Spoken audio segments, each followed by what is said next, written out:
I have no further questions, John. Mr. Holland? Thank you, Your Honor. Sergeant Harrison. I'm Jeff Holland. Sure. Sergeant,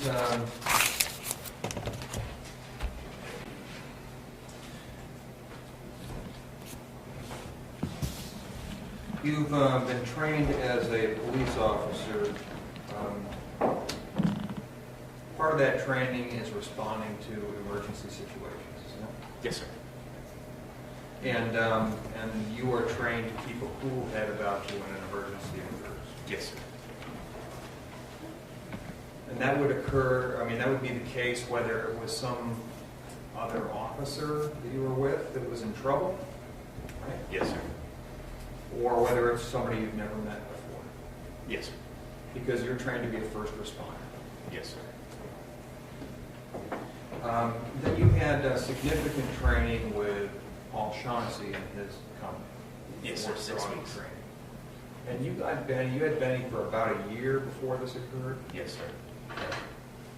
So, as a police officer, before you got Benny, you would drive around in your cruiser and you would sometimes leave your cruiser on even before you had a dog, right? Yes, sir. Because you have computer equipment in your cruiser. Yes, sir. And if you shut off the cruiser, everything's got to be restarted and rebooted, right? Yes, sir. Plus, you know that that having the computer on with the car engine off means that it might drain the battery. Yes, sir. Okay. So it was. So you started being a police officer what year? 2007. 2007. And you started training to be a police officer when? 2007? 2007 also. Okay. So from 2007 until this incident happened, you were frequently in a situation where you would have to drive someplace and leave your car engine running. Yes, sir. Okay. Tell me about the keys for your cruiser. How is it that you leave the engine running and yet leave the cruiser on? All of our keys have cards in the ignition that majority of the time stay in the car in the ignition. We also have a key. I keep mine on my belt. Some people keep it in their pockets, but we have a key also. So we can go someplace, leave the key in the ignition, get out, lock the doors, and when we come back, we can unlock the doors with our personal key. Okay. So really it's a two-key system, right? Yes. One key remains in the ignition all the time, and then one key remains on. Yes, sir. Okay. So when you normally exit your vehicle, do you have to use a motion to turn on and off the car like a regular Yes, car? sir. Okay.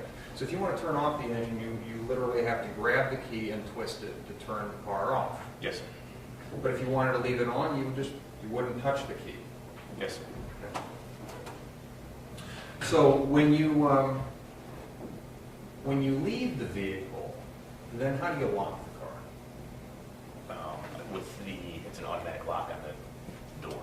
Okay, there's an automatic lock on the door. You literally press a button on the door. Yes, sir.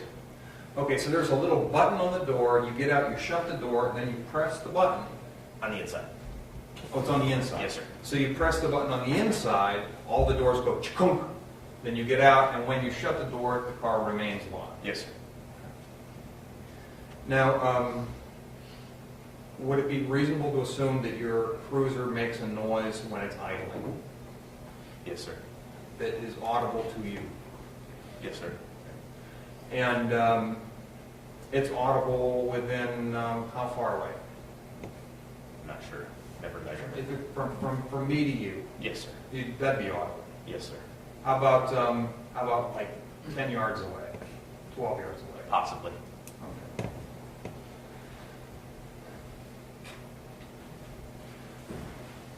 So when you, on September the 28th of 2014, this was a very, very hard day for you.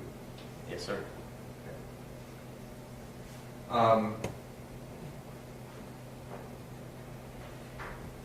But you showed up at work not knowing that anything was going to happen wrong, so you were in your routine. Yes, sir.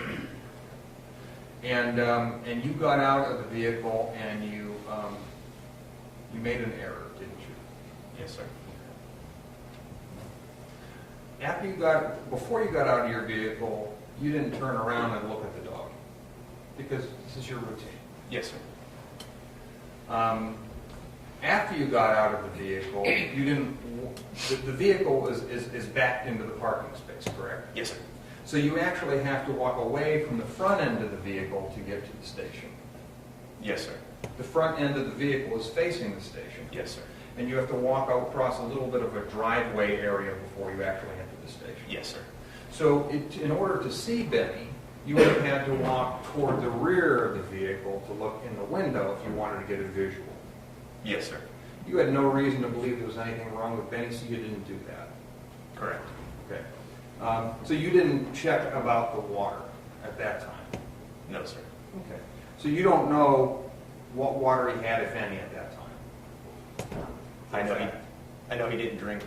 If he drank any, he barely drank any on the way there, and I know it didn't spill because he spilled it before, and I could hear the bowl. It's a metal bowl. You can hear it playing around back there. Now, when you do drive to work, do you drive in silence? Do you listen to the radio? Do you hear police broadcasts coming in? I normally listen to the radio. You do or don't? I do. I do listen to the car radio. Mm-hmm. So are you listening to music or a talk show, or what are you listening to? It varies on the day. Right. You don't remember from this day? No. So you've got the radio on, you're going to work, it's an ordinary day, and you're saying that there's no way that your dog could have had a drink of water without you hearing it laughing? I didn't say that. I said if he drank some, it wouldn't have been much. He normally doesn't drink much in the car. I said he didn't spill the water. Okay. He normally doesn't. You don't know if he did or not this day, for a fact. You're right. And you don't know for a fact whether the water spilled. I know it didn't spill because when he spills it, the whole bowl tips over. Okay, but the water also sloshes from side to side when you make turns, right? A little bit, yeah. Okay. All right. So you backed into the vehicle, you got out of the vehicle, and did you do anything else to look at the car to make sure everything was okay? No. So then you walked about 10 to 12 yards away, and you had a conversation which lasted for, I think you said 23 minutes? Approximately, yeah.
Did you take Benny to an emergency veterinarian? No. Were you aware of emergency veterinarians or veterinarians in the area? Yes, sir. What veterinarian did you use for that? We used the Sharon Center Veterinary Hospital. Okay, that's right on 162, heading to the Sharon Center. Yes, sir. Okay. So you could have been there within how long? I don't think they're open 24 hours a day. Well, this was at what time of the day? It's on a Sunday. I don't think they're open on a Sunday. Okay. Were you aware of any emergency veterinary clinics? Yes, sir. Where is the emergency veterinary clinic? Copley? Okay. But and so that would be how far away? Probably about 15 miles, 15 miles? give or take. How long would it take you to get there if you put your light bars on? Hustle. Probably about 10 minutes. So you could have had Benny to an emergency vet in 10 minutes or less. Yes, sir. Okay. Why didn't you do that? Objection, Your Honor. Basis? Irrelevant. It's not relevant to the charge. Right. Part of it is whether he neglected to do what he needed to do to care for the animal. We actually don't know what that is. I think part of that neglect is hold on. to get veterinary care before you even seek it. And if I can develop the testimony, well, I think there may be some other evidence that will make it more relevant.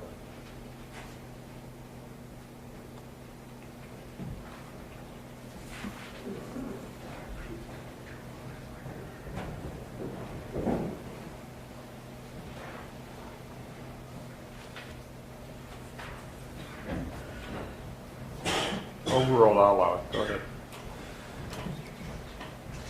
Why didn't you? Could you re-ask the question, please? Yes. Why did you not take the dog immediately to an emergency veterinarian or summon a veterinarian, get somebody on the phone, do anything to get some medical help under these circumstances? At that immediate time, I thought Benny was dead. And we did, our LST, life support team, did come out a couple minutes later. Your life support team came out a Yes. couple minutes later. Yeah. Okay. So does your life support team have veterinary training? No. Did they do a physical examination of the animal? I believe so, to the best of their Did you abilities. see that happen? Or do you just believe that they probably did? No, I know they went out and checked them. I think the chief had to go inside the building where they did that. You were upset, Yes, sir. and you weren't back at where Benny was when the life support team was there, correct? So you don't know what they did or didn't do. Correct. And nobody told you, by the way, you don't have to call the veterinarian, we've checked the dog out, he's definitely dead. I don't recall. In fact, you thought maybe he might be alive, which is why you went in and got a bucket of water and doused him. I didn't think he was alive. I just didn't know what else to do. He was a panic.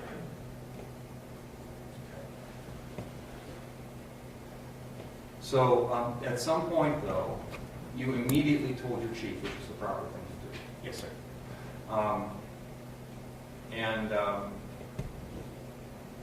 But you did go back in and you got a bucket of water. Yes, sir. Sergeant Harrison, you were not convinced that that dog was dead, were you? Because you thought that the water might revive him. No. So why were you dousing? Did you throw the bucket of water into just douse the dog? Yes. So you got the whole back of the cruiser wet. Yes, sir. Please explain to me why you did that. At the time that I did, I think that's when Chief wanted to get the LST members, and I knew it was hot in there, and it was the only thing I could think of. It was, like I said, it was a panic.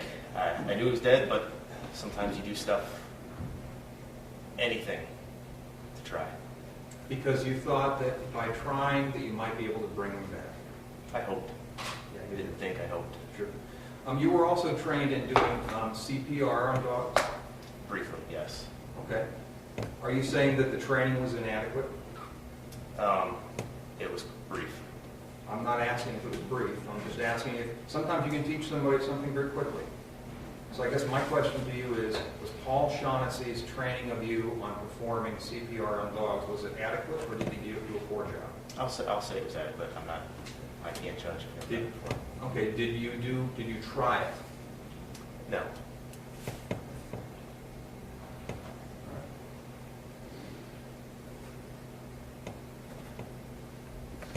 So, Sergeant Harrison, you then wrote a statement to the community.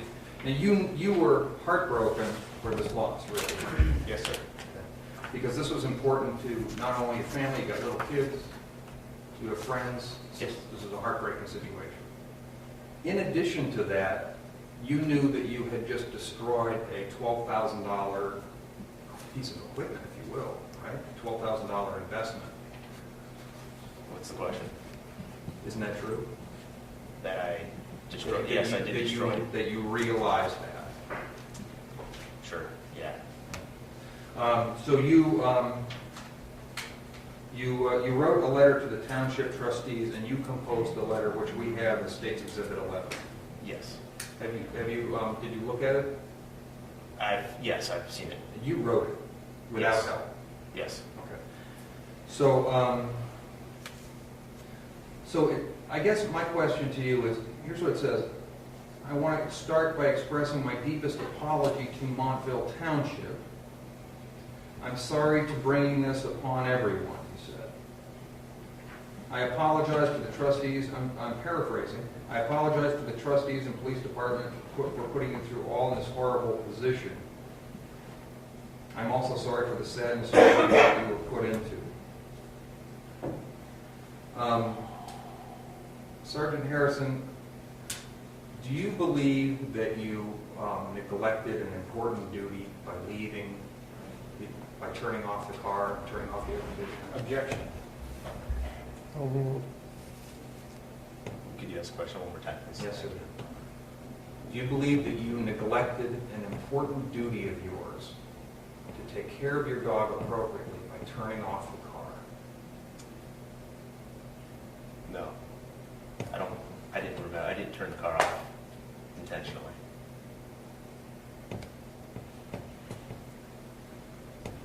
So, Sergeant Harrison, you're saying that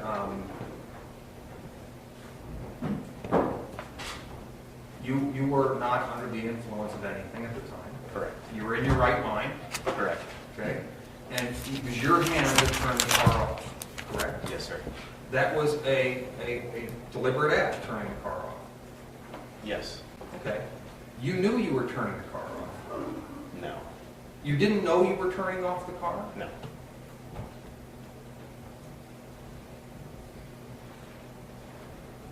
When you got out of the car and you shut the door, you didn't listen to see if the car was still running, did you? No. You should have, though, shouldn't you? No. You should not have been listening for your car to make sure that your partner is okay? I thought it was running. I don't listen to my car every time I get out of it. Okay, isn't part of the training of a law enforcement officer to be acutely attuned to detail? Yes. Especially when it comes to the safety of your fellow officers. Yes. And Benny was a fellow officer. Yes, sir. You were not acutely attuned to details, right?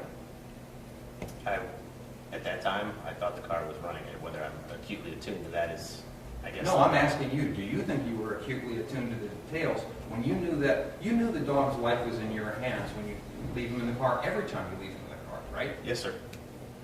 That dog can't operate the car, you're responsible, right? Correct. Okay. You knew that when you got out of that car, it was a very important duty of yours to make sure that that dog was not going to suffer, right? Correct. And you knew that part of your important duty was to leave the car running, right? Yes, sir. You violated that duty, didn't you? That's why you apologized. Or does this mean anything? Yes. What does this mean?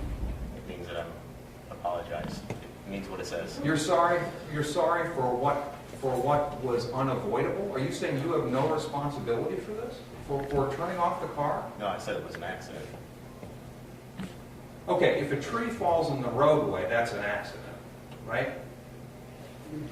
Yes. Okay. If you forget to pay attention to what's going on around you, you can be very sorry when you're driving. But if you run into somebody, even though you didn't expect to run into them, you're responsible, aren't you? Yes. That's part of what you do as a law enforcement officer, is you investigate those kind of situations, right? Yes, sir. Have you had circumstances where you've maybe pulled somebody over or charged them with doing something and they were very, very sorry? They didn't realize that they were going so fast? Yes. They didn't realize they weren't paying full attention? Yes, sir. They didn't realize they might be falling asleep because they were tired, drowsy? Yes. And yet damage was done, correct? Yes, sir. Those people are responsible for their actions, aren't they? Yes. Objection. Calls for a legal conclusion in each case. Not at all. I'm going to overrule the objection on that basis, but it's not relevant to what we're dealing with here. Then I'll move So on. it's sustained on the basis of relevance. Thank you. In this case, you apologized. Are you saying that you just apologized because it was an act of God? No. Why did you apologize? You don't have to apologize if you were out and Benny got hit by a truck. You weren't driving the truck. Maybe somebody swerved off and hit you. There's nothing you could do to avoid it. You wouldn't have to write a letter of apology to the township trustees, would you? No. Because it's absolutely not your fault, correct? Yes. All right. In this case, you wrote the letter of apology because it was your fault, right? I guess. So you do agree with me that there was a duty and you violated it. Your duty was to leave that car running and leave this animal in a safe place. You didn't do that. Yes. So you did violate your duty. Yes. And it was an important duty. Yes. It was a duty that the violation of that duty caused the death of an animal that meant a lot, not only to you personally, but to your family and to the entire community. Yes. Okay. And so to do the right thing, you wanted to apologize here, and you're not retracting that apology, are you? No. Okay. And so are you ready to take responsibility right now and tell me that you did wrong to this day? Objection. Sustained, irrelevant. Wait just a moment.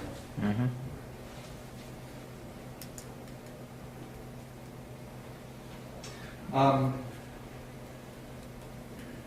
You've had Benny in all kinds of circumstances in your cruiser, weather circumstances. Yes. Very cold weather and very hot weather. Yes, sir. You know that in Ohio, weather can change quickly. Yes, sir.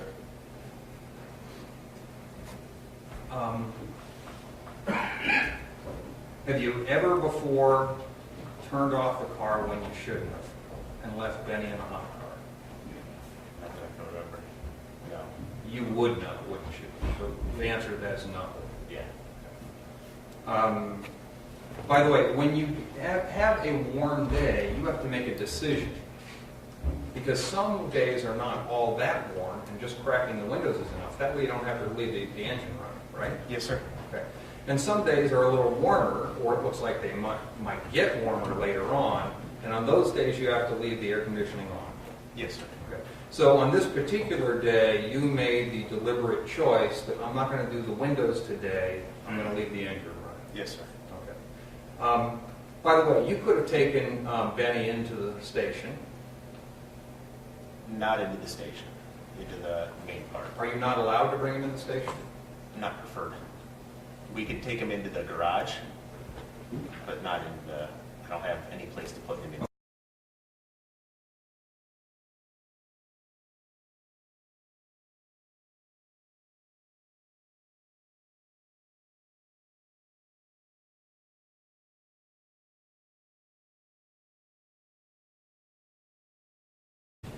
No further questions. Redirect. Sergeant, that vehicle that you were driving on this day in question, what is it? What kind of vehicle? A Crown Victoria. Is that the same vehicle that you've used since you've had Benny? Yes. Has that vehicle ever overheated before? No. Thank you. No further questions. Can you recross? No, Your Honor.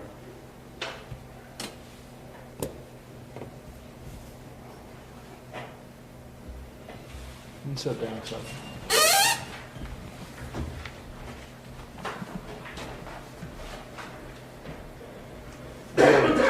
testimony from the defense? No, Your Honor. Defense rests Yes, Your on its testimony. Does the state wish to present any rebuttal? No, Your Honor. All right. Before everybody rests, we're going to look at one of these exhibits because this is a public trial. And you're not going to give me an exhibit, a video exhibit, that isn't going to be publicly observed during the course of the trial. Now, counsel, you and I had a pre-trial looked at one of these, and these two exhibits from the video external cameras, one's labeled camera 3 and one is labeled camera 4. Do you recall which one you looked at?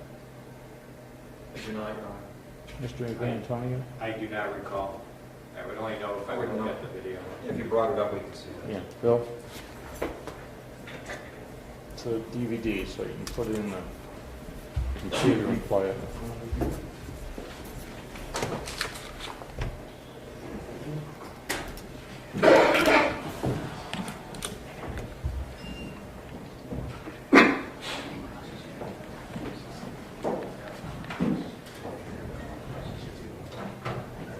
Turn on the other page.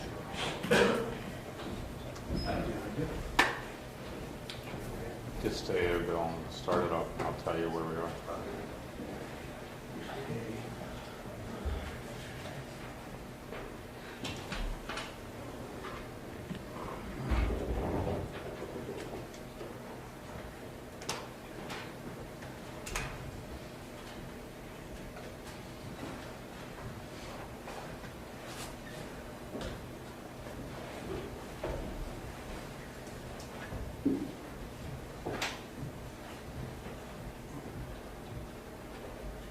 Put it in the computer and play it.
There it is.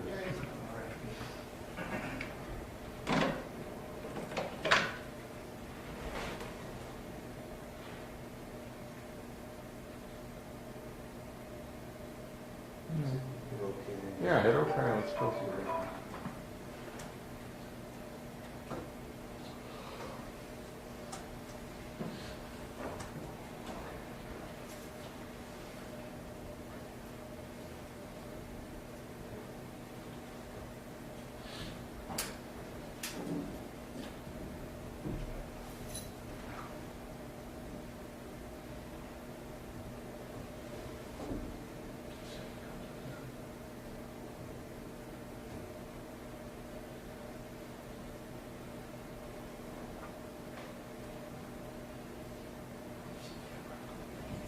All right, just hit play.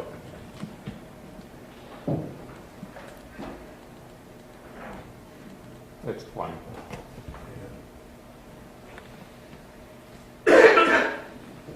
Move it forward just a little bit, just slide that cursor. 1054, Your Honor, is one here, Ron. Okay, 1054, just slide it a bit.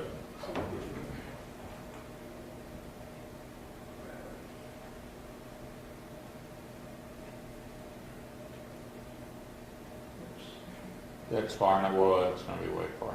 This is a long video. Right there. Let's see where we are.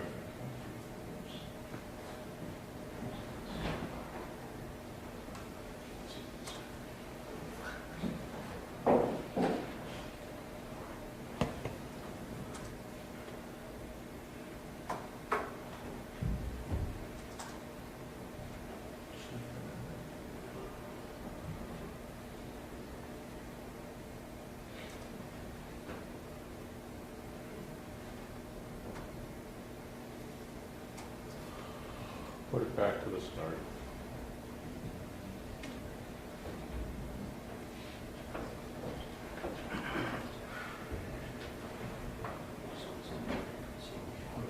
Don't quit it.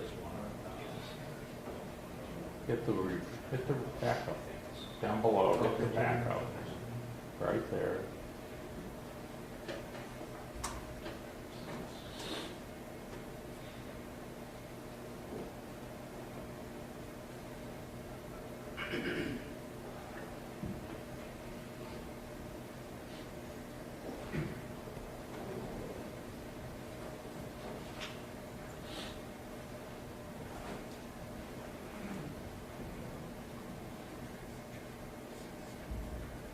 Start it over and double click on it.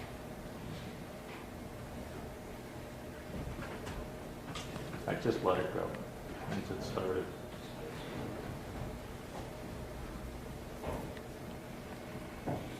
Now use the foot control. No, that's on the computer. So just Yeah. So.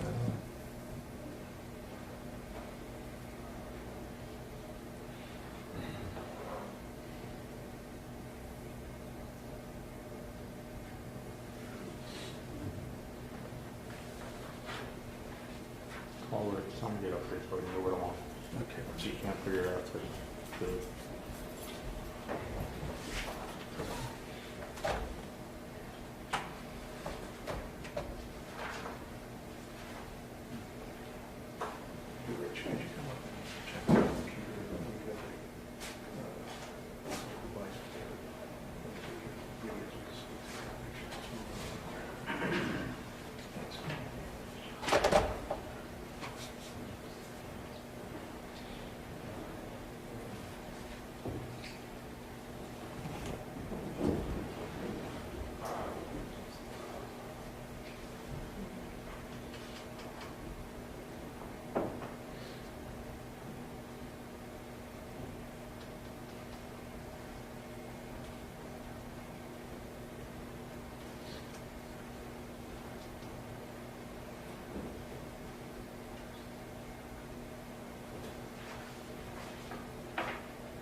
Get it to 1054, will you please?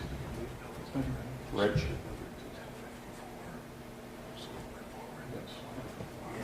It wouldn't move with the cursor wouldn't move it while we were doing it.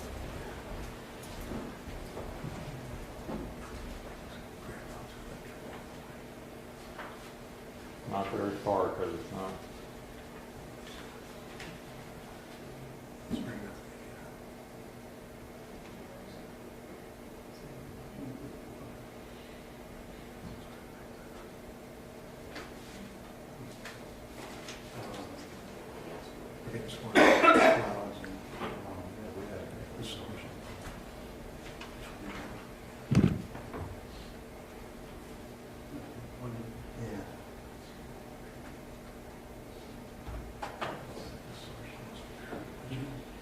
I slid this into my computer disk and watched it without having to do anything.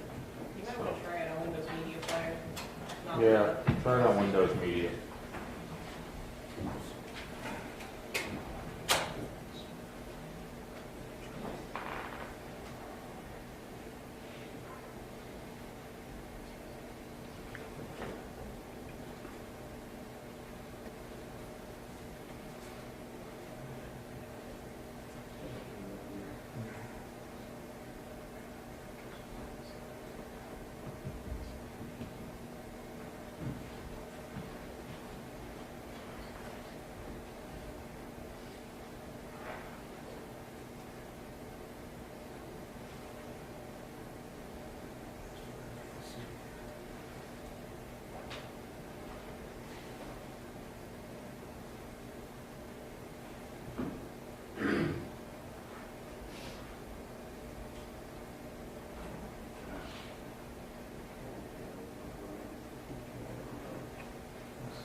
Just fast forward until you see a cruiser pull into the driveway.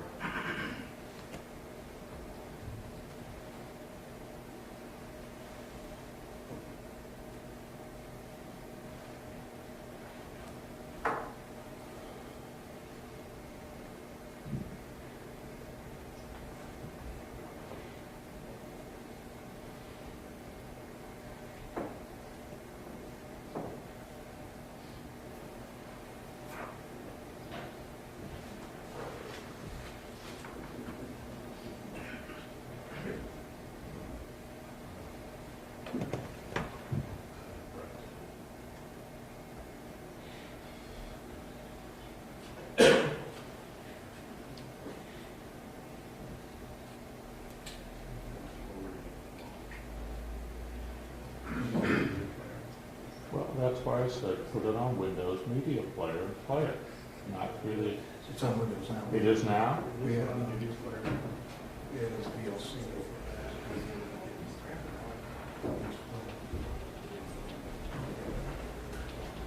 Well, then, I don't really care, but I really want it to work.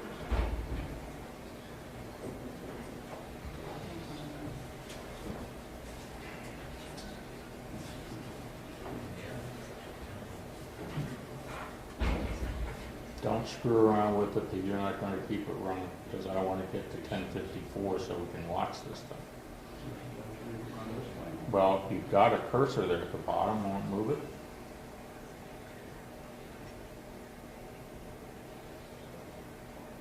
Now, let go and see what happens. See, that cursor's just not moving. And when you do that, it stops. There it goes. Now, all right, now back it up a little. There, we're close. We're going to get real close to this eventually. There we go. Don't touch it.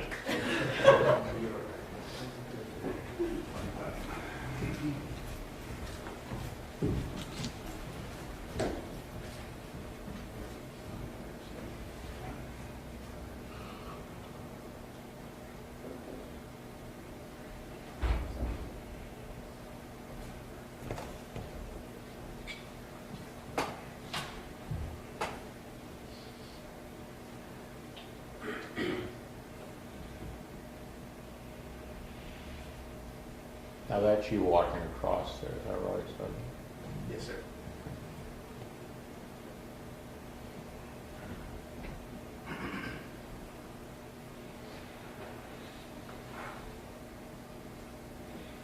And then this conversation goes on for 20, 23 minutes. Till 11:25. Okay. Now, Bill, go over here, grab that cursor, and slide it almost to the end. How far do we have to go? Because it's 4 hours. And this is a constant recording, right? This is not an edited recording. Correct. This is just the whole thing. The full thing. So slide it down to the end.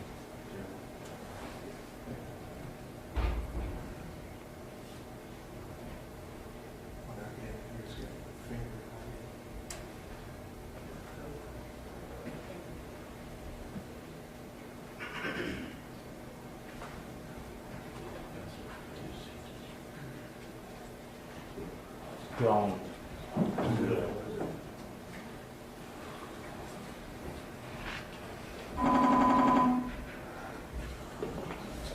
Close it.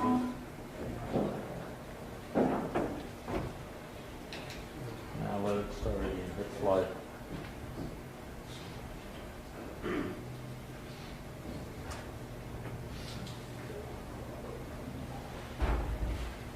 Now grab that cursor and move it down toward the end. You might need 2 fingers. Yeah.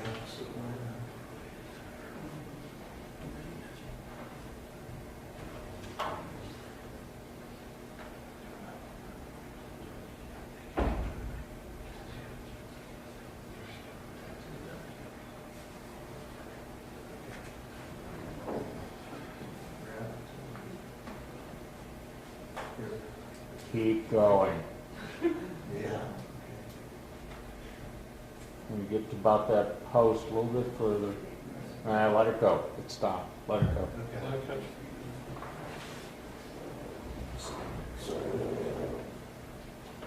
That's 356, 156. 56, we're looking for 313. Keep going, Bill, if you can. Which will be 15.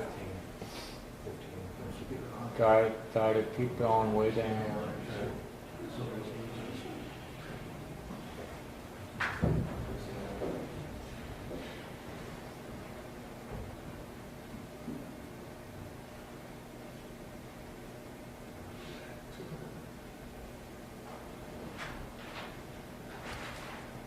Hit the fast forward button, see if it works.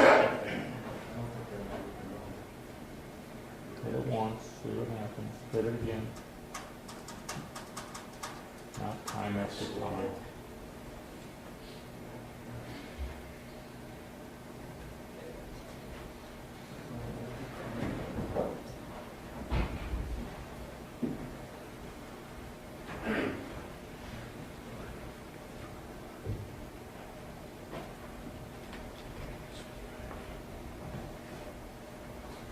Well, we're not going to sit here till what time? 3:15? 15, 13.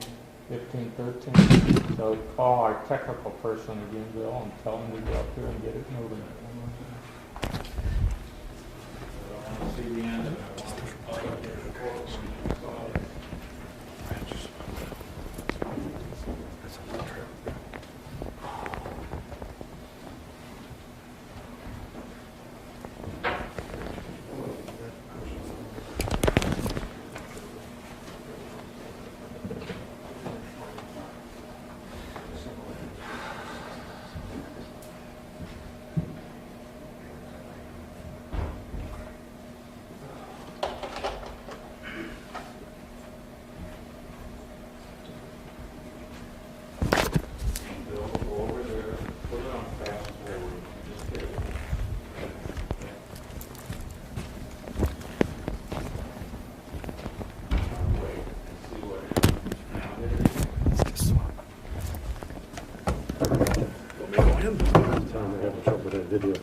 I got a call first. No, make sure you give me your card. Now, they're done with the backpack, right? Hey, Paul, are people who have their phones on vibrate? Yeah. So he's not. You sure I can swap out without him getting mad? He can't find the video right now, so this, if you're gonna do it, this would be a, if anything, you don't even have to call it a swap out. So you're just coming in and.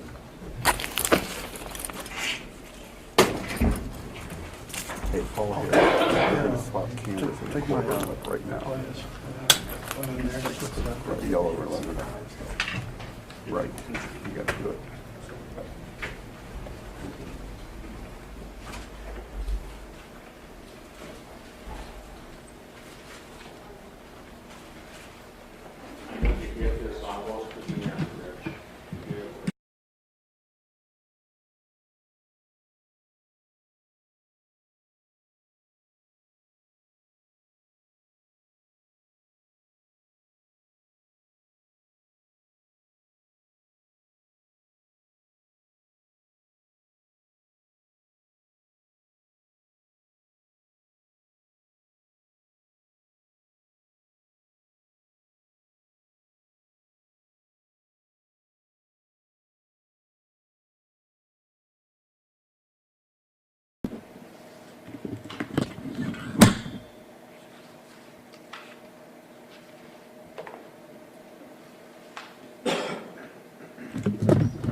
That's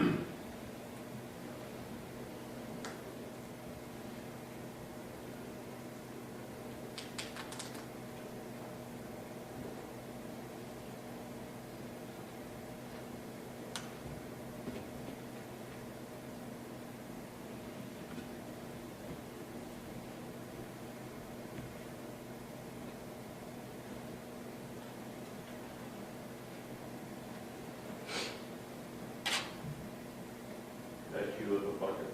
Yes, Your Honor.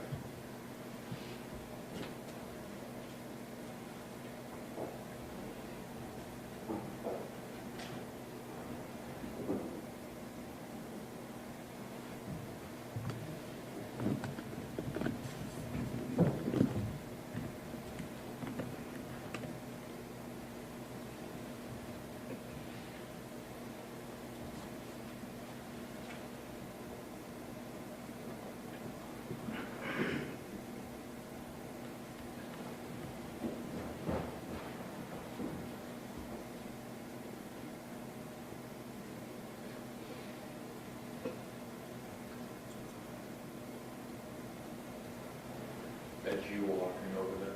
Yes, Your Honor.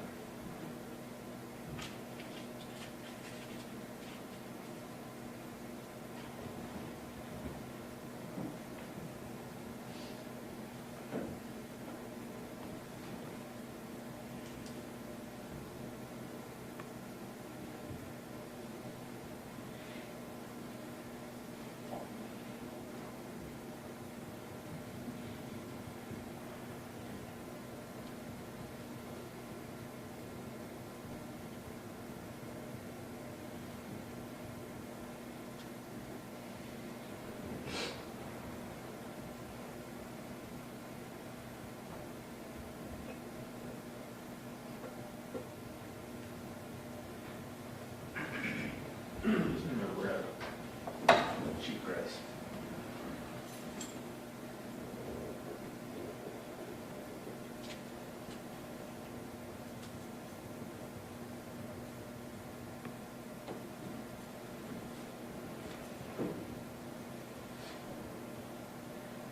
Is that a life support room? Yes, sir. You walk with that back? Yes, sir. Okay, go ahead, turn.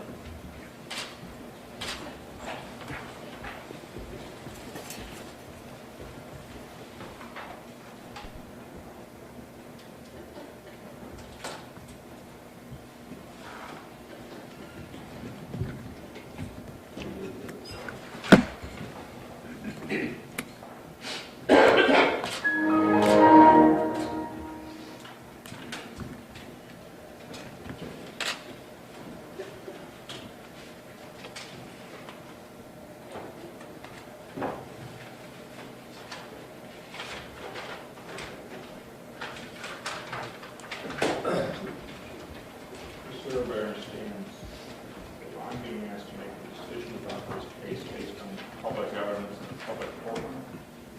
We're going to see what I'm being asked to consider. Just that concludes the testimony. Is that correct, Mr. Hall? Yes, Your Honor. Mr. Vidantoni? Yes, Your Honor. Argument, Mr. Hall? Your Honor, it is an unhappy day. It was an unhappy day on September 28, 2014, and it's an unhappy day today. But law enforcement officers have to obey the law too. And I believe it is important for this court to apply the law evenly. I think it's important for public confidence, especially in days when concern about law enforcement, which sometimes is way overwhelmed, because we should be thanking them, is at a very high level. On September the 28th of 2014, we had there's no reason to believe that Brett Harrison isn't a good man. There isn't any reason, in fact, there's a good reason to believe that Brett Harrison was an excellent sergeant or an excellent law enforcement officer, otherwise he wouldn't have been promoted. He did well in his training. He learned what he needed to learn. He has no objection or complaints about the training that he was given, and the training, it is clear, was very much one-on-one, or in this case, one-on-two, saying exactly what you had to do, and that the care of the animal was paramount. I believe that that's the tenor of what was said by Mr. Shaughnessy. And that it was frequent during their training, which was an intensive training, for them to say, go check on your dogs, or check on them again. Leave your hood open just in case the engine might fail because it gets overheated. A lot of care for this, which is both a very expensive tool provided by the county, but also a living, breathing thing, and also a partner. I think that we see news reports around the country where when canine officers are killed or die, there's a funeral. They're very much treated as partners. So the question, I guess, is whether or not the defendant did negligently deprive this companion animal, Benny, of the kind of water it needed. Maybe water was the issue. We don't know. There's no evidence one way or another about whether there was any water available. It seems unlikely. He didn't testify that he put water in the bowl before they left, I don't think, on this occasion. I think he said that's his normal course. I don't think he said that he checked it this time. And we know that this is a particular day when Mr. and Sergeant Harrison was careless. I think he was careless in not checking on the water. He says he thinks that while he was listening to the radio, he would have heard water sloshing around, not if he didn't put water in the dish. And when he arrived at the station, he makes a series of careless mistakes. A series of them. First of all, he has full knowledge. He knows that this is a situation where he's got to leave the air conditioner on for the health and safety of his animal. And he makes a deliberate choice between the two options that he has. This isn't an individual who always leaves the air conditioning on. This isn't an individual who always leaves the windows cracked. This is an individual who makes choices dependent on the weather and has had to do that for a year with this animal. Every day. Full time. Sometimes he leaves the windows cracked. Sometimes he leaves the air conditioning on. Sometimes he can just leave the windows up. Sometimes he has to leave the heat on. It's something that is part of his duty, is to take care of his partner. The partner that he has that can do things he can't. This partner can track down evidence. This partner can maybe apprehend a bad guy and grab them with his teeth. This partner can maybe sniff out somebody who's no longer in sight. This partner can do things that Sergeant Harrison can't. Sergeant Harrison can do things that this partner cannot do. Benny cannot take care of himself. And he cannot escape from a locked car or from a car that is closed. He can't do it. He can't physically do it. He is totally dependent upon his handler, and that is the training that you get when you go through an intensive kind of a training. This is training that is above and beyond anybody else who would know better and who we would absolutely find culpable in this situation if they went into a mall, or if they went in to visit a friend, or if they just went to the park and they made a poor choice. It's absolutely the same, except really we should expect more because of this training experience. And the series of mistakes that he makes, careless mistakes, lack of due care, substantial lack of due care, are he turns off the car. He doesn't look back to see how Benny is doing this if he has water. He's standing right at the car, and you can hear if your engine's off or running. Then he goes over and spends 23 minutes within audio view of this. We're in a bucolic setting out here in beautiful Macho Township. There isn't a bunch of traffic going on around me. You can see that in the video. Birds singing in the trees and a very silent cruiser. And he ignores it. Your Honor, this statute, by the way, which isn't really called cruelty to animals, it's called prohibitions relating to companion animals, I believe, in the version I have. It's really not about casting stones at an individual and telling they're a terrible person. It's about holding people accountable for killing animals and for subjecting them to unnecessary and unjustifiable pain or suffering. Then the series of unfortunate, careless decisions continue as for 4 hours and 19 minutes, half a day goes by. He never checks on the dog. More importantly, he never checks to see that the car engine's still running or has anyone else do it. He doesn't even take the animal out to relieve itself. And he doesn't even look out to see what the temperature might be climbing to on that day. And we know that at the end of the day, when Benny has found that the temperature is 80 degrees, 1 degree short of 80 degrees, and we know from the stipulated report of Dr. Preeter that temperature at that time in a car, the temperature can rise easily to 125 degrees and more. And Dr. Preeter goes into what happens. The animal begins to pant heavily. The animal begins to be confused. The animal begins to have suffering. The animal's internal organs begin to shut down. It goes into a coma, and finally, after a long period of time, it suffers and dies. So I guess the question is, was this a lapse of due care? I think he admitted that he made a mistake.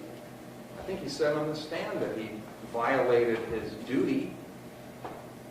The argument that is being made to this court is very much to me like angels dancing on the head of a pin. It's, well, but is this a substantial lapse of due care? What is a substantial lapse of due care? I would suggest that a substantial lapse of due care is not a trivial lapse. A substantial lapse is one that has at least potential consequences that are serious. How about the death of your partner? How about the suffering of your partner? How about violation of the Ohio Revised Code on second-degree misdemeanors being among the most important things? How about losing a very valuable piece of equipment that is owned by Montville Township and this community? It is absolutely a substantial lapse of due care. The defendant has tried to, through counsel, who's done an excellent job and who's been very courteous, I would like to add, throughout the litigation of this entire situation, and has very adeptly and articulately set forth an argument suggesting that this is not a lapse of due care. It's not a substantial, maybe a lapse of, maybe neglect, but it's not criminal neglect because it's not substantial. And he tries to distinguish this case against a case where somebody goes into a shopping mall and goes shopping and assesses the conditions, rolls down the windows a crack or don't, then go into the store and maybe they got in a line that was longer than they thought or whatever. And he's trying to say that that's different because he suggests, and this is the only part where I would criticize Sergeant Harrison, the denial of suggesting, I didn't know. I didn't know I turned off the vehicle. Now, there was no testimony about his habit and how difficult it was for him to break a habit of turning off his vehicle.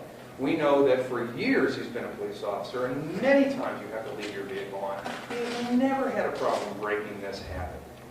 But on this date, we're supposed to believe that he was so overwhelmed by this habit that it completely occluded his ability to view and see and perceive that which is obvious and patently obvious, which is, I just turned off the car.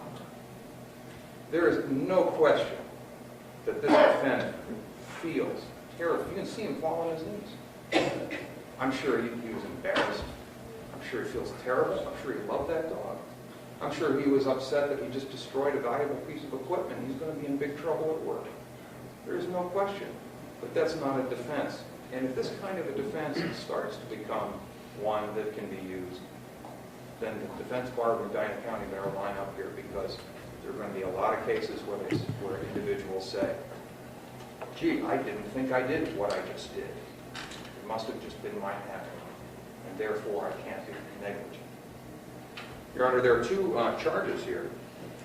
One of them is negligently deprive an animal of water and shelter from heat. And I've discussed that clearly, I think, or tried to. And the other one was negligently, needlessly killed a companion animal. Your Honor, I suggest that that this offense could have, the facts of this offense could have been that Sergeant Harrison got out there and the animal was panting heavily and suffering, but was not dead. And because really those two things aren't the same. You can cause an animal to suffer. That's what happened in count number 1. Causing the death is what we're charging in count number 2. I believe that the case has been proved beyond a reasonable doubt, and I urge the court to find the defendant guilty on both. Thank you. Your Honor, what's being advanced here by the defense is basically, if I could say it in a nutshell, is that the legislature did not intend, I don't think, to criminalize a pure accident. That's what we're trying to say. We're trying to say that this was a pure accident, i.e., I thought I left my vehicle running with the air conditioning running so that my dog was in a safe and secure environment as I fully intended him to be. I don't know if it's just me, but Prosecutor Holland seems to think that maybe that's not the case, that there's some doubt as to whether he believed that. I suggest to this court that obviously that's a question of fact, Your Honor. If you believe, if the fact finder believes that he believed that, then we have an interesting inquiry here. And I tried to point that out in the trial brief in a couple of ways. I tried to say that that places this case, Your Honor, outside of the heartland of case law that we have available to us. And I think I demonstrated that in the brief.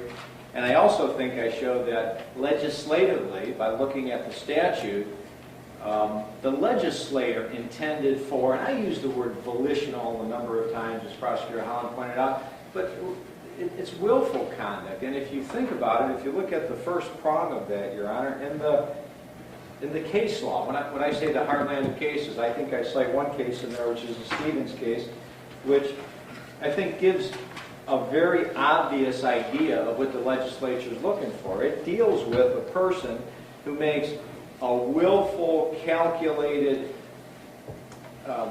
well thought out, maybe not well thought out, but a determination that this animal, this companion animal, is in a safe and secure environment. The government comes in there and second guesses that and says, let's look at the objective facts. I think you're wrong. You didn't provide adequately for this animal, therefore you're criminally negligent. In this case, Your Honor, my position is it's impossible to form that analysis if indeed Sergeant Harrison left that vehicle thinking that that dog was in a safe and secure environment. And the fact that he didn't check on him just illustrates the fact that he thought that the dog was in a safe and secure environment. The perfect example is leaving the dog in a cage overnight for 8 hours. Your Honor, you don't wake up and check on that dog every 3rd or 4th hour to make sure it's drinking water and it's going to the bathroom, because you know in your mind that dog is safe, it's been in that situation before, and so there's no need to do that because you left him there.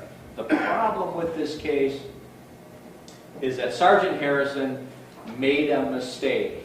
He made an error, Your Honor. He admitted that error by the prosecutor getting up there and trying to get him to perhaps admit that he violated the law.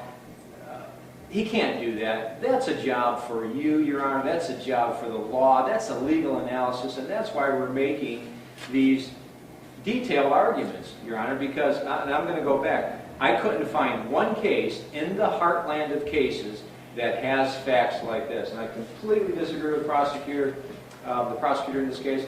I completely disagree that this is going to somehow open up a floodgate of defendants coming in here with the, oh, I didn't know what I was doing defense. You know as well as I do, Your Honor, that's not going to happen. You know as well as I do that the vast, vast majority of criminal laws in this country and in this state have nothing to do with negligence. Negligence is a special case.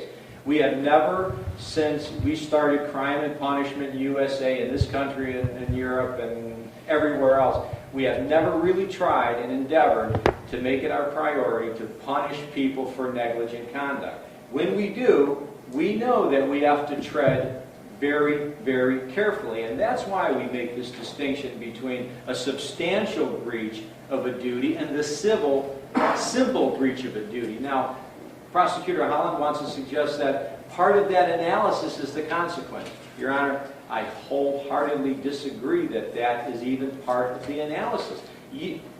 The consequence of conduct has nothing to do with the question of whether the conduct itself, the breach, was substantial or not. You could have a very substantial breach of conduct, and we can think of a lot of examples where there's little consequence. We could think of a simple, singular breach where there's tragic consequences, and we have that in this case, Your Honor. So what I'm saying is, that's not a part of the calculation. The question is, factually, what did he do that is suggested to be a substantial breach? We're saying the only thing that he did was fail to leave that car running when he thought in his mind that car was running, Your Honor. That's what we're saying. We're saying that was a pure accident. It's not something that's intended to be punished. Again, the Heartland case says that. If you look at the statute, I suggest the statute suggests that too, Your Honor, because the statute, the second part of that statute, the first part says something to the effect that you can't create, and I'm not quoting, but it says basically you can't create a condition or subject your animal, your companion animal, to a condition that's dangerous. And then it says, comma, if it can reasonably be expected that the animal will suffer. And as I've argued in the brief, Your Honor, that language, if it can reasonably be expected, pertains to who? It begs the question. By who? Well, by the actor.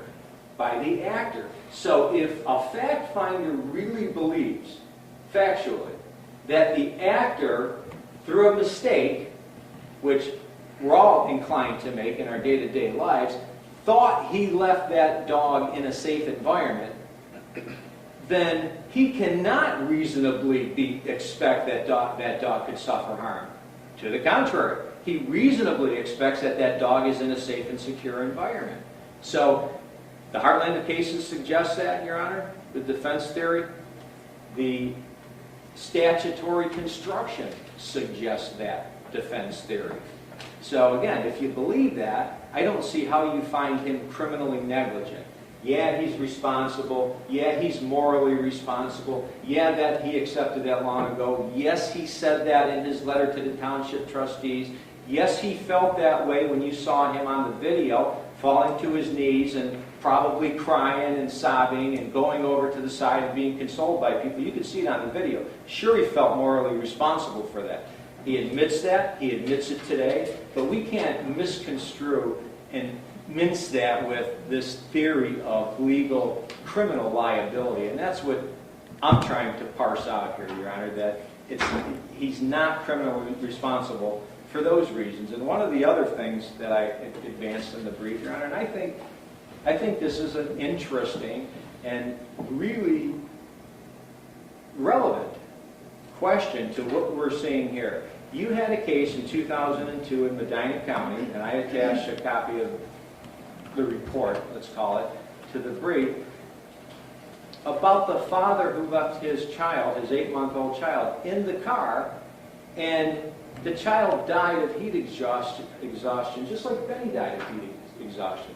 We look at that, and we read that in the paper, and, you know, the interpretations vary vastly from how is that even possible to happen, go hang him from the nearest tree, to, oh my God. I can't imagine that happening to me. The guy suffered. We're not going to prosecute him. Well, guess what happened to that case? We know what happened to that case. That case went to 15 or 20 sensible people who we trust to implement the criminal process, and they started going in a grand jury. And what did they do? Well, they no-billed it. I suggest to this court that substantively there's no difference between that poor man, I forgot my son was in the car, and Sergeant Harrison, I thought I left my dog Benny in a safe and secure environment with the air conditioning running. I can't find one that's meaningful. I can't find it. I'll search Intellectually, I don't see a difference. I'm suggesting that what the grand jury did in that case, in their wisdom, is the appropriate thing to do here. You don't find criminal negligence. Not negligence, criminal negligence, and criminal punishment. You don't attach that to a person that's in that situation. Yes, when you assess conditions and you're wrong, you should be responsible and held criminally liable for the conditions that you subject your companion animal to. Because not everybody thinks the same way. And there's people, as in the Stevens case and in every other case. Now, again, I've challenged the prosecutor. Find a case that's similar to this case. Again, if that's believed.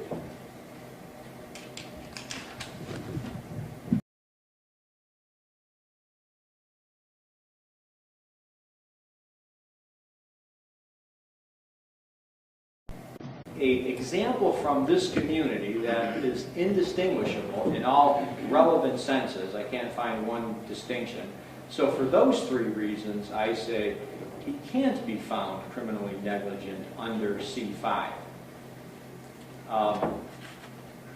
The C4 charge, Your Honor, which is the needlessly kill, as I've indicated in the brief, I put that through Casemaker, and I found whatever number of cases I cited in the brief, a smattering of cases that even have that phrase, needlessly kill.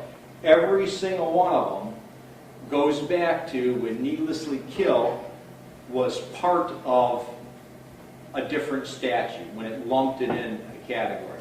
But I found no definitions of what that means, needlessly kill. I found no case law interpretations. I suggest to the court that on a common sense level, that on a dictionary definition level, that on an everyday understanding level, needlessly kill means exactly what it sounds like. To kill something is to act in a specific and purpose-driven manner.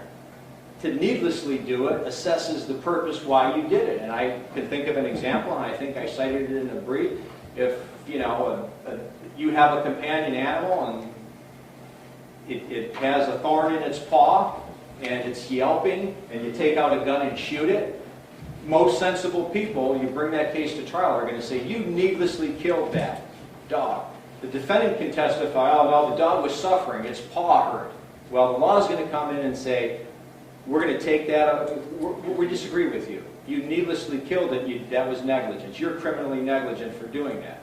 On the other hand, you can think of a case where that wouldn't apply. Your dog gets hit by a car on a busy street.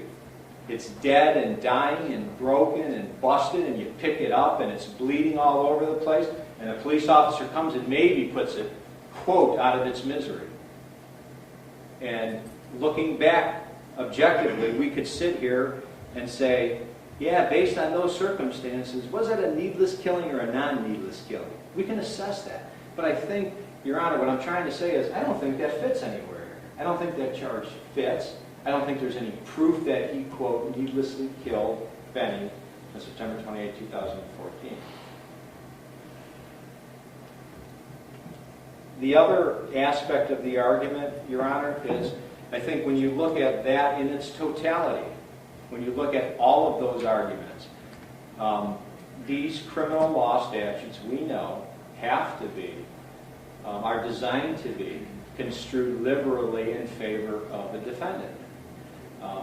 And I think in this case there's some application for that doctrine, i.e. the sentence itself that I mentioned before, where it uses that language, if it can be expected.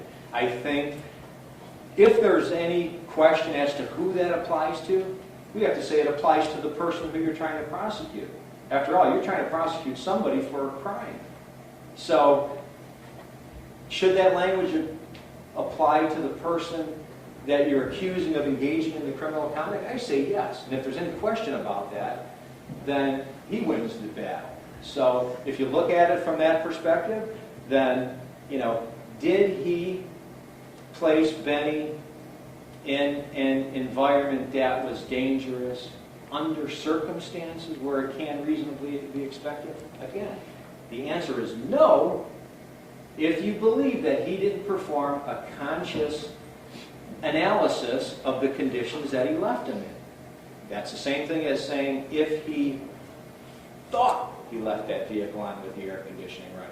Because we all know, Your Honor, we all know that if you leave that air conditioning on and the dog is there for 4 hours and 19 minutes, the dog's going to be fine. Just like the dog is fine when you wake up after 8 or 10 hours of him being in his safe haven environment in his cage. There's no difference. There's been no difference illustrated here. Under the right conditions, that's a safe haven, that's a safe environment, that kennel and the cruiser. It wasn't on this day because of simple accident. And when I say simple, I don't mean in any way to mean the loss that we suffered here, the sadness, the heartache, difficulty. Anybody that has an animal in this courtroom, and there's probably a lot of them, know how difficult that is. And know how difficult it would be to deal with a situation where you know you're responsible for it because it was under your care and control. But we're not dealing with that. We're dealing with crime, and we're dealing with criminal law. And I say that all of the facts, circumstances, law suggest and dictate that it's not guilty under these circumstances, Your Honor. Thank you. Thank you. Appreciate it. Your Honor, counsel is very articulate. I mean, it's the kind of speech that really appeals to people who, like us, who have been in law for a long time, and it's, we see the same things over and over again. So it's kind of fun to start thinking about some creative new ways of looking at the law. But that doesn't make it any more valid, just because it's creative. Counsel continues to use the words in their brief volitionally, and in his closing argument just now, willfully and purpose-driven, and suggests that negligence is some sort of far-fetched thing that the criminal law never sees. But of course, we know very well that negligence has existed among the 5 types of mental states in Ohio law for 130 years, and so has animal neglect has been around for that long. Now, the word neglect is just added in when 2003.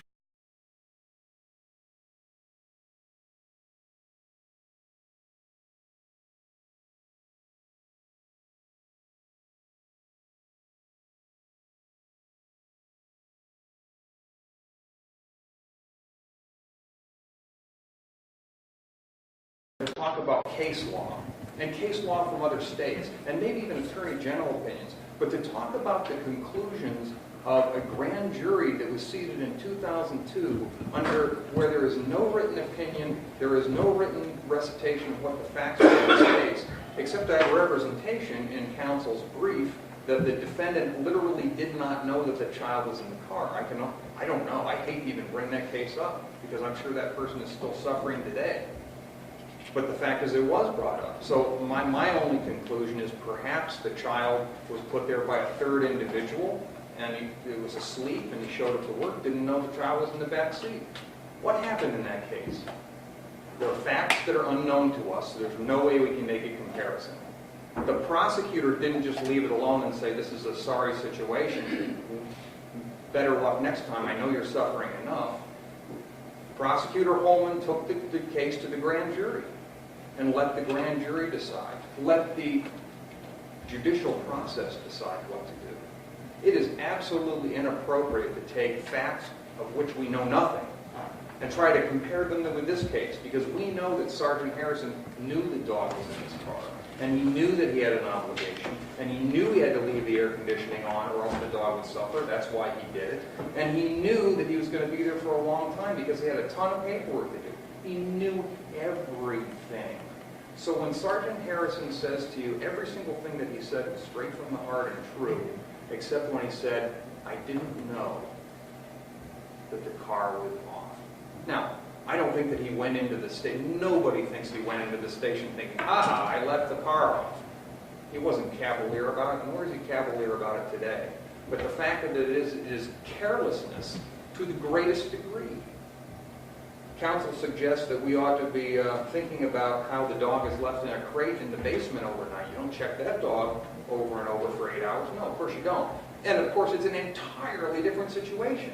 If you left the car in his cruiser overnight with the heat or the air conditioning running or whatever all night long, I would think that probably someone might say, hey honey, you want to go check the dogs? He's been in the running car all night. And cars can stall, they can run out of gas, they can get overheated. Who knows what's going on? He's in a car, he's not in the house. It's absurd. Your Honor, it is absolutely consistent to say that this individual was careless, didn't really think about what he was doing. I'm sure he wasn't thinking about what he was doing. And he wasn't paying attention. That shouldn't get him off, because he really wasn't paying attention that much. In other words, the more you don't pay attention, and the more you're completely oblivious, when you've got your partner, a life, the more you have a defense. It makes no sense. And lastly, in looking at the statute, where it can reasonably be expected that, it says that you must not negligently deprive an animal of water or shelter, where it can reasonably be expected that the companion animal would become sick or suffer in any other way as a result of or due to the deprivation, confinement, or impoundment, and confinement in any way. Sergeant Harris, you want to put it you might take it from an objective standard, where I think it should be. I think that is what was intended, that it's an objective standard. You want to take it from a subjective standard? No problem. Sergeant Harrison knew that if the animal was in these conditions, due to the deprivation, confinement, or impoundment or confinement in these specified manners, he knew that if he left the dog in without the air conditioning running, that the animal probably would suffer and could very well die. We ask that the court find the defendant guilty of both counts.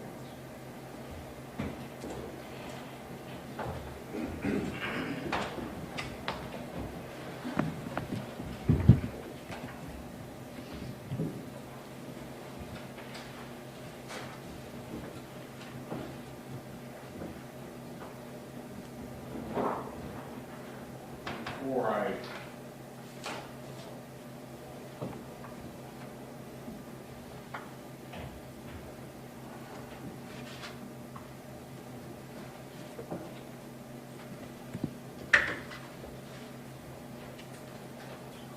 have a question for both counsel. Neither one of you has addressed this question, but I want to address it before I decide the issue. And that is, does this statute, which governs companion animals, does it cover police dogs? Yes, sir. I think Mr. Holland thinks it does. Because So far, we've been offering under an assumption that it does. And it defines companion animal as any animal that is kept inside a residential dwelling, and any dog or cat, regardless of where it is kept. Companion animal does not include livestock or any wild animal. Now, under that definition, pretty clearly, Benny's a dog, companion animal's a dog or a cat. And the reason I asked the question is that the state of Ohio has a separate criminal statute specifically dealing with police dogs. And my question is, where the state has created a specific statute to penalize conduct involving a police dog, a very specific statute, does that mean that it was the intention of the legislature that created that statute to treat a police dog separate from a companion animal? Even though they didn't exclude it from the exemption in the animal rights statute, animal cruelty statute, because there's a specific definition of police dog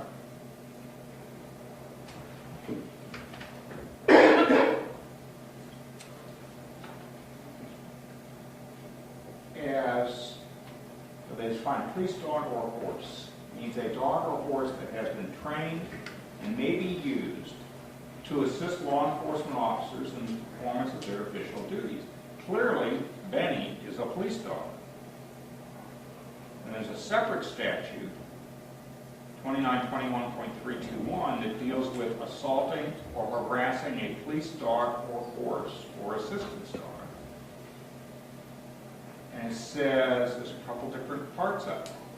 No person shall knowingly cause or attempt to cause physical harm to a police dog, which is essentially assault but on a dog instead of a person. And then no person shall recklessly do any of the following. And that is, that would apply here, engage in any conduct that is likely to cause serious physical injury or death to a police dog. And my legal question here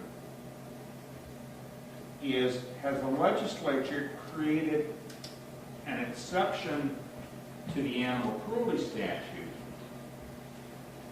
for crimes that involve a police dog, as opposed to a straight companion animal?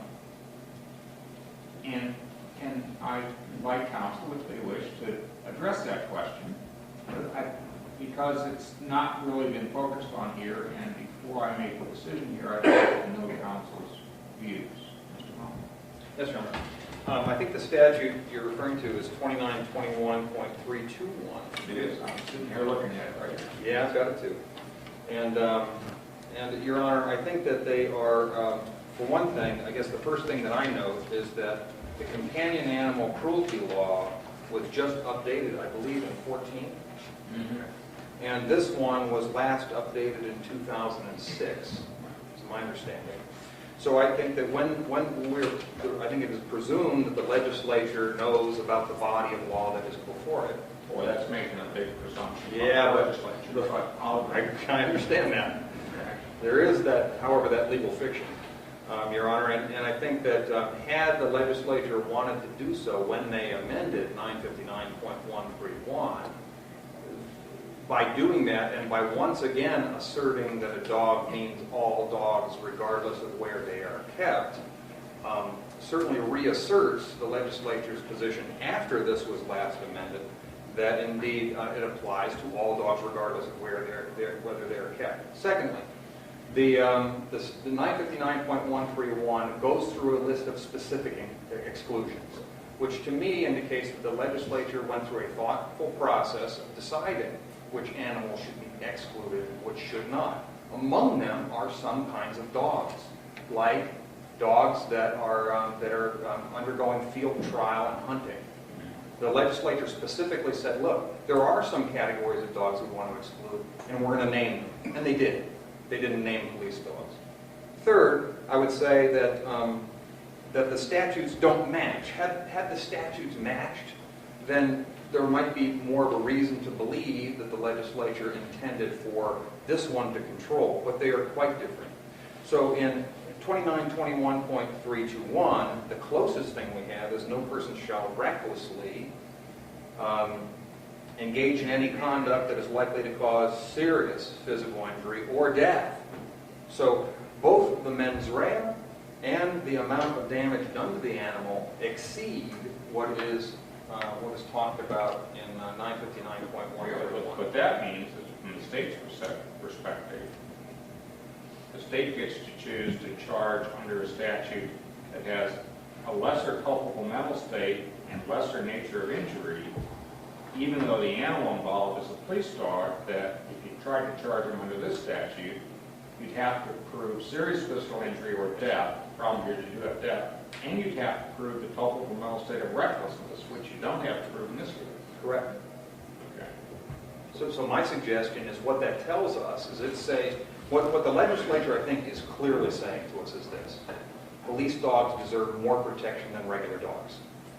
They're saying that, I think that what they're saying, I think that is a reasonable conclusion, is that there is a level of protection of dogs which provides what happens when they're negligently treated, and it's a misdemeanor.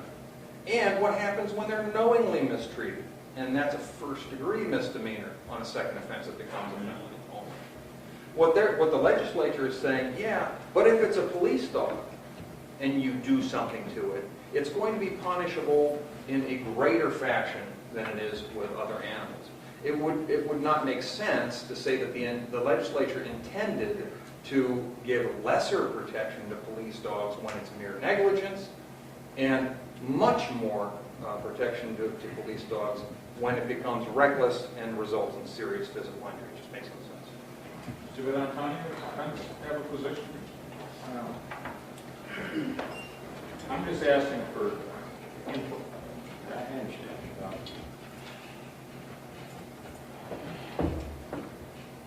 Your Honor, I think even in light of what Prosecutor Holland said, there's still the question, in light of what the court said, unresolved is the question of preemption, whether the legislature intended by enacting the special police dog section to preempt. Of course, I have no way of knowing. I didn't do enough research in that area to know what the legislature might have intended, but I note that it's under, obviously, Chapter 2921, it's offenses against justice and public administration, which suggests that maybe they're putting police dogs in a special category because they don't punish in that manner.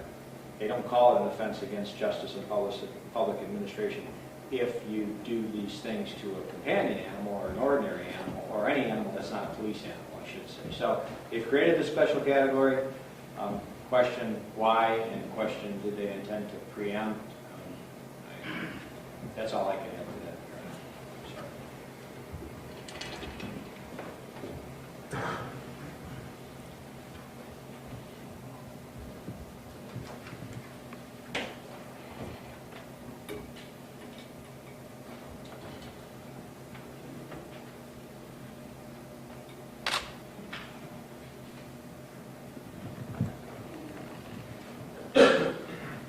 The evidence in the case includes the entire video that we saw and all the stipulated exhibits, including the chronology as to what took place here, indicating that at 10:55 in the morning, Sergeant Harrison got out of his cruiser and left Ben in the car with the engine off and all windows rolled up. And at 3:13 p.m., 4 hours and 19 minutes later, came back out to the vehicle and essentially discovered that Ben was dead. In terms of the relevant statutory aspects of the criminal offense, you have Dr. Kruder's letter stipulated into evidence here with regard to heat stroke and hypothermia in a dog.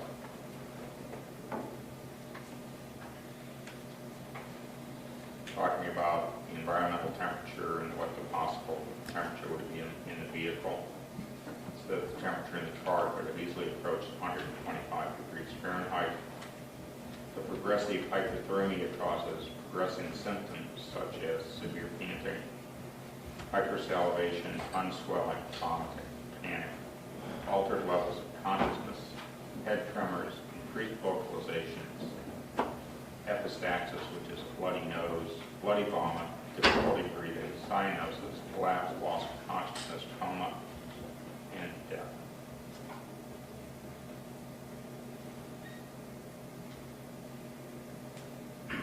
And opines that in this case, both that letter and the histology report, the gross necropsy and microscopic findings are classic of heat stroke of long duration. This patient, meaning Ben, certainly went through significant stress or pain, not being able to increase body temperature, not being able to retrieve oxygen, and suffering as organs when in failure. So that's the evidence that the parties have presented that deals with some of the issues with regard to the statutory definition. Negligence defined by statute, and I have to confess I'm not a real fan of criminal negligence. The legislature has decided that we're going to then given us a definition that a person acts negligently when, because of a substantial lapse from due care, he fails to perceive or avoid a risk that his conduct may cause a certain result or may be of a certain nature. A person is negligent with respect to circumstances when, because of a substantial lapse from due care, he fails to perceive or avoid a risk that such circumstances may exist.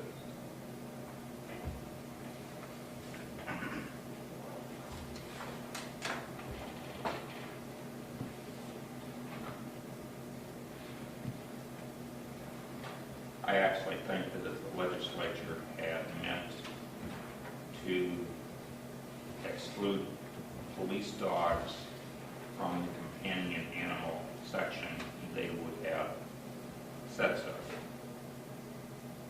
Because the legislature clearly made other exceptions in the companion animal statute and specifically provided that any dog or cat, regardless of where it is kept, is a companion animal. So I think clearly Benny fits within that definition of a companion animal. The two charges before me are 959.131C4 and C5. C4, no person who confines or is the custodian or caretaker of a companion animal shall negligently, needlessly kill a companion animal. C5 is no person who confines or who is the custodian or caretaker of a companion animal shall negligently deprive the companion animal of necessary sustenance, confine the companion animal without supplying it during the confinement with sufficient quantities of good, wholesome food and water, or impound or confine the companion animal without affording it during the impoundment or confinement, with access to shelter from heat, cold, wind, rain, snow, or excessive direct sunlight, if it can reasonably be expected that the companion animal would become sick or suffer in any other way as a result of or due to the deprivation, confinement, or impoundment or confinement in any of those specified.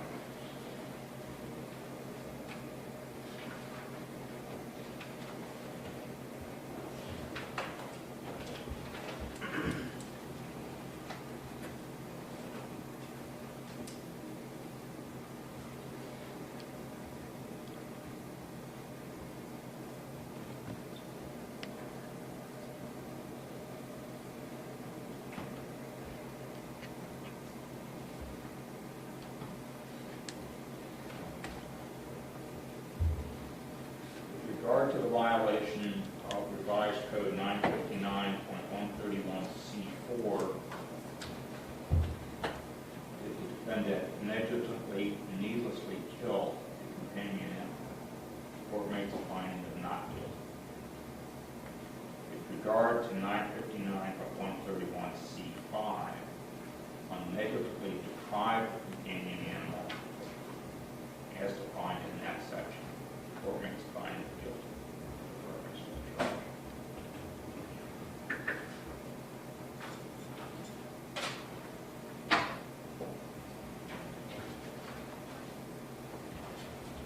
It is my intention, based upon everything I've heard here today, to receive the sentence. Bill, on you, sir. Does the state wish to present anything to the court with regard to imposition of sentence? No, Your Honor. Mr. D'Antonio, is there anything you would like to bring to my attention before I close sentence? Briefly, Your Honor. Please. You've heard the testimony of Sergeant Harrison. I don't know if it needs to be said, but I'll say it. I don't think there's any question that he's a good and fine law enforcement officer. He has been since 2007, since he graduated the police academy and was employed by Montville. I tried to get out in the evidence that he has never been disciplined, even for some of the silly things that outcomes. So that I find police officers are disciplined for sometimes, never. As Paul Shaughnessy said, he was a outstanding student, he said. I think anybody that knows him and knows about his relationship with Benny, I'm sure there's a lot of them still seated in the courtroom, would attest to, you know, his love and companionship for Benny and what that meant to him and what a partner he was, and how he was proud to have him help him in law enforcement, and to be found guilty of a crime, which he was found guilty of this criminal offense. He regrets everything that led to that, even though I've argued and still believe it was completely non-volitional. He believed that Benny was safe. He's horrified and was horrified to find out that Benny was not safe. So I don't know what else to say other than that, Your Honor. And I know in principles and purposes of sentencing, if you apply the ones that we apply to misdemeanor offenses, he wins every single balancing test that you could apply. I would ask the court to take all that into consideration, realize that he needs no type of supervision whatsoever, allow him to begin to finally put this behind him, so that, you know, in a year's time you can file a motion to seal that record. Thank you.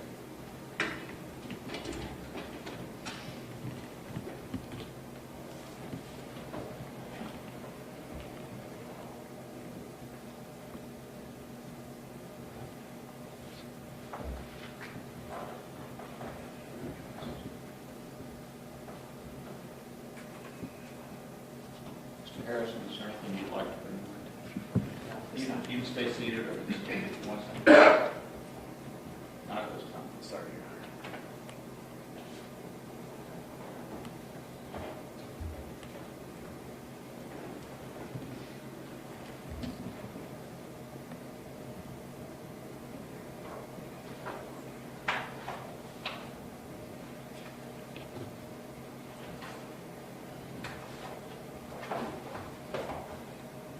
Mr. Antonio, I do have a couple of questions before I close sentence.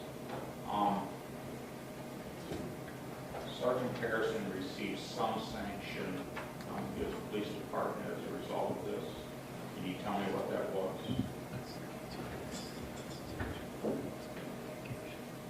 Your Honor, 2 weeks suspension and loss of 1 week of vacation.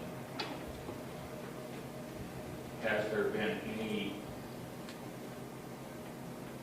action taken with regard to restitution or payment for the loss of the property of the Montville Township Police Department? Never. So at this point, they have not sought recovery from Sergeant Harrison for the value of the Best of my knowledge, they have not.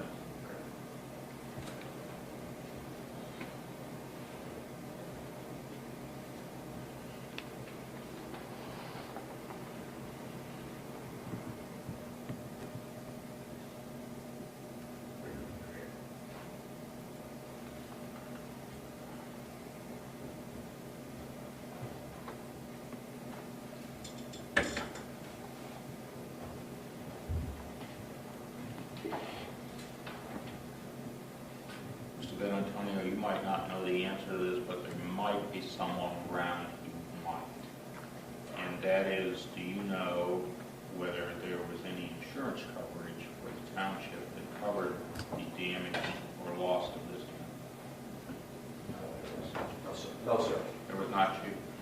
No, sir.